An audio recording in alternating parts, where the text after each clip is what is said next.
সব চেষ্টা ব্যর্থ করে বিএনপি প্রধান ও সাবেক 3 বারের প্রধানমন্ত্রী বেগম খালেদা জিয়া চলে গেলেন। মঙ্গলবার ভোর 6টায় এভারকেয়ার হাসপাতালে তিনি শেষ নিঃশ্বাস ত্যাগ করেন। খালেদা জিয়ার দীর্ঘদিন ধরে নানা অসুস্থতা ছিল। মুক্তি পাওয়ার পর চলতি বছরের 7 জানুয়ারি লন্ডনে খালেদা জিয়াকে চিকিৎসা দেওয়া হয়েছিল। তার স্বাস্থ্যের অনেকটা উন্নতি হয়েছিল, তবে নানা রোগের জটিলতা ও শরীর মনের ধকল সহ্য করে তিনি দুর্বল হয়ে পড়েছিলেন। বয়সও ছিল প্রতিকূল, প্রায় গুরুতর অসুস্থ হয়ে পড়তেন, হাসপাতালে ভর্তি করানো হতো।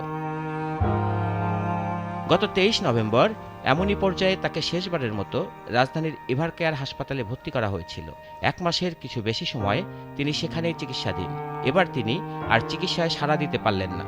দেশনেত্রী আপসহীন উপাধিতে ভূষিত খালেদা জিয়া চিরবিদায় নিলেন তার প্রিয় দেশবাসীর কাছ থেকে। সোমবার রাত 2টায় হাসপাতালের ফটকের সামনে খালেদা জিয়ার ব্যক্তিগত চিকিৎসক AZM জাহিদ হোসেন জানান, তিনি খুব সংকটময় অবস্থায় আছেন।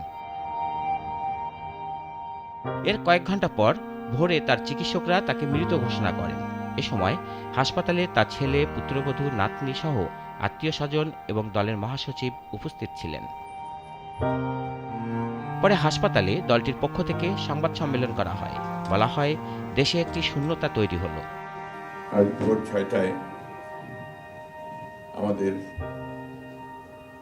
গণতন্ত্রের মা, আমাদের অভিভাবক,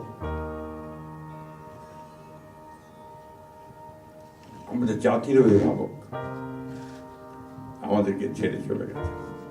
দেশনেত্রী বেগম খালেদা জিয়া আমাদের মাঝে নাই, পৃথিবী থেকে তিনি চলে গেছেন। তার মৃত্যুতে 7 দিন ব্যাপী বাংলাদেশ জাতীয়তাবাদী দল বিএনপি শোক পালন করবে।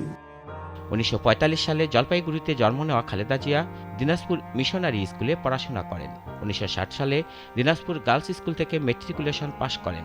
খালেদা জিয়ার বাবা ইস্কান্দার মজুমদার ছিলেন ব্যবসায়ী আর মা তায়েবা মজুমদার ছিলেন গৃহিণী। 3 বোন ও 2 ভাইয়ের মধ্যে দ্বিতীয় ছিলেন তিনি। তার ডাকনাম ছিল পুতুল। রাজনৈতিক জীবনে তিনি ছিলেন গণতান্ত্রিক সংগ্রামে আপসহীন। নির্বাচনে কখনো তার কোনো পরাজয় ছিল না। দলটির নেতারা বলছেন, বুধবার মানিক মিয়া এভিনিউতে তার নামাজের জানাজা ও স্বামীর কবরের পাশে চিরনিদ্রায় শায়িত করা হবে তাকে। রাশেদুল কাদির, নাগরিক, ঢাকা।